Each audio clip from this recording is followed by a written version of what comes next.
Raphael Goodman, and this is your Brazen News TV update.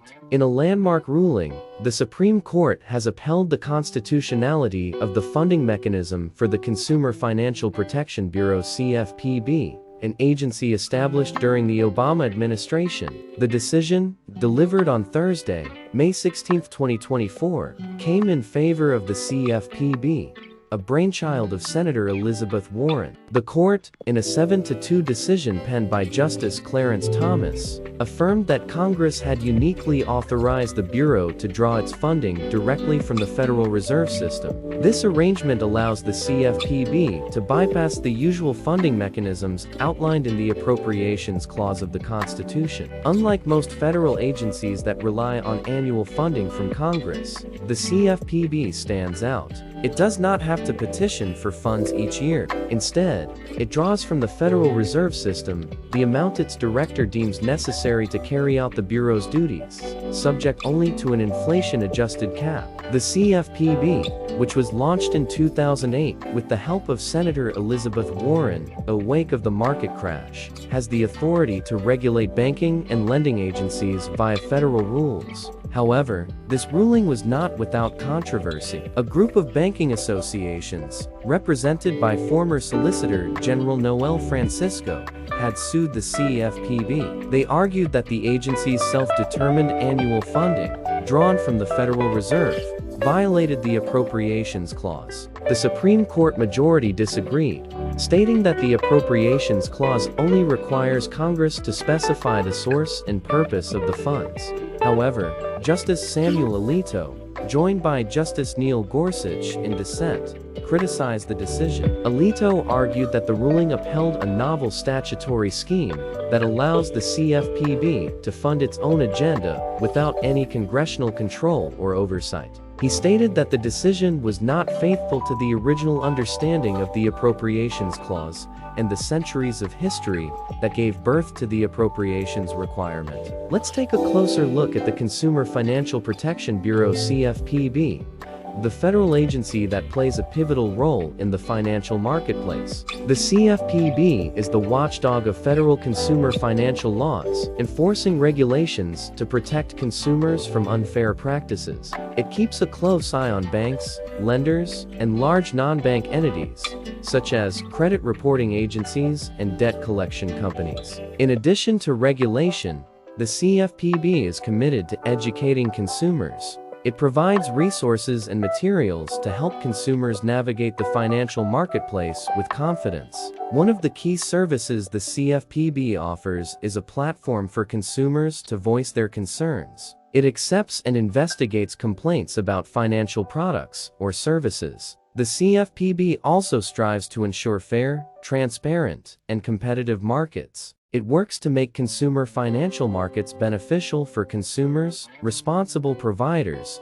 and the economy as a whole. Furthermore, the CFPB conducts research to understand the consumer experience of using financial products. It also monitors financial markets for new risks to consumers. In essence, the CFPB was established to provide a single point of accountability for enforcing federal consumer financial laws. Its mission is to make rules more effective, enforce those rules consistently and fairly, and empower consumers to take control of their economic lives. In other financial news, the World Economic Forum (WEF) reports that over 98% of global central banks are in various stages of researching, experimenting, piloting, or deploying central bank digital currencies (CBDCs). The WEF forecasts that by 2030, there could be as many as 24 operational CBDCs. The WEF suggests that wholesale CBDCs (WCBDCs), which are limited to large transactions between financial institutions, could tackle challenges in the banking industry related to interbank payments and securities transactions. They propose that CBDCs could pave the way for new economic models and integration points that are currently unattainable. However, the WEF recognizes that the timeline for the necessary legal and regulatory elements to enable widespread use of wholesale CBDCs is uncertain. This development marks a significant shift in the financial landscape and could potentially revolutionize how transactions are conducted. It's crucial to note that the implementation of CBDCs will differ from one country to another, each presenting its own unique set of challenges and benefits. If you've never heard of CBDCs, you might be asking, what are CBDCs and how does it differ from traditional cryptocurrency like Bitcoin? Let's examine how CBDCs differ from traditional cryptocurrencies. CBDCs are issued and backed by a central bank like the Federal Reserve, making them a direct liability of the central bank.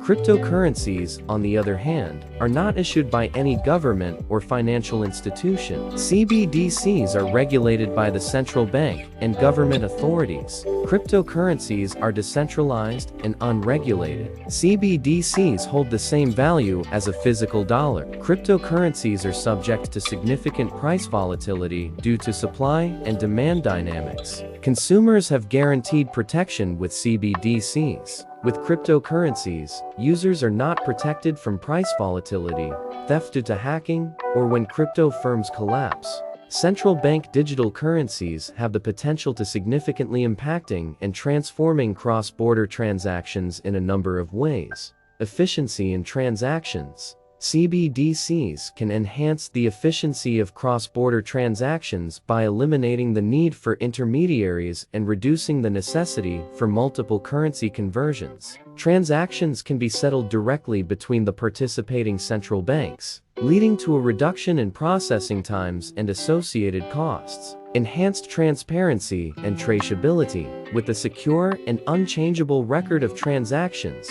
it enhances transparency and traceability in cross-border transactions. This can aid authorities in more effectively monitoring and combating illicit activities such as money laundering. Simplification of remittances. A simplification of the remittance process benefits both the senders and recipients. This can make it easier and more efficient for foreign workers to remit money back to their home countries. Cost reduction.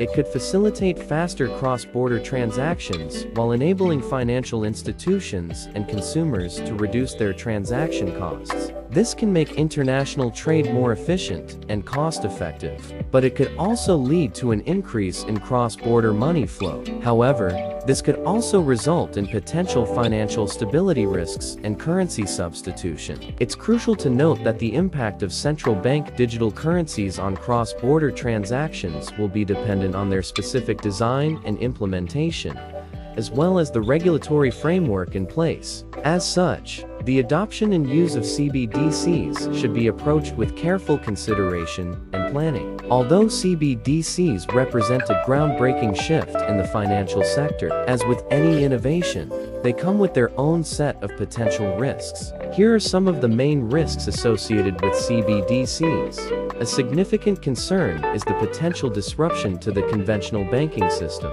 If CBDCs gain widespread adoption, they could lead to a decrease in bank deposits. This could potentially hinder banks' ability to lend, which could adversely affect the economy. CBDCs could allow governments to monitor financial transactions more closely. This raises concerns about privacy and data protection. While this could assist in combating illicit activities, it also poses a risk to personal privacy. Like any other digital financial asset, CBDCs are susceptible to cyber attacks. This could result in losses for individual users, or even the central bank itself.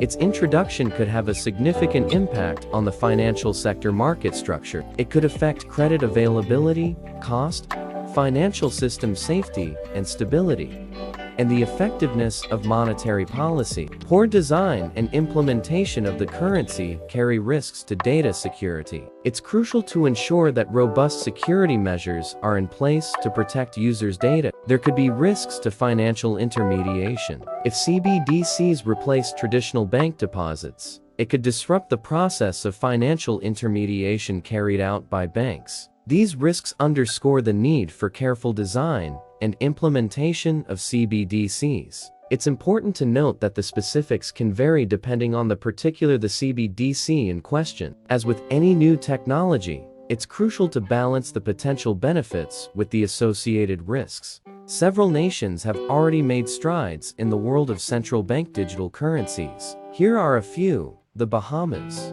They have introduced the sand dollar. Jamaica. They have unveiled the Jam Dex. Nigeria. They have launched the Anera. Eastern Caribbean Currency Union. This union, consisting of 8 countries, had initially launched Dcash. However, due to technical issues, it was halted and is currently under redevelopment. Furthermore, numerous countries are in the advanced stages of CBD development and are conducting pilots. These countries include Brazil, Japan, India, Australia, South Korea, South Africa, Russia, and Turkey. It's crucial to remember that the specifics of each CBD can differ depending on the particular country and the policies of its central bank. That's all for now. Stay tuned to Brazen News TV for more updates.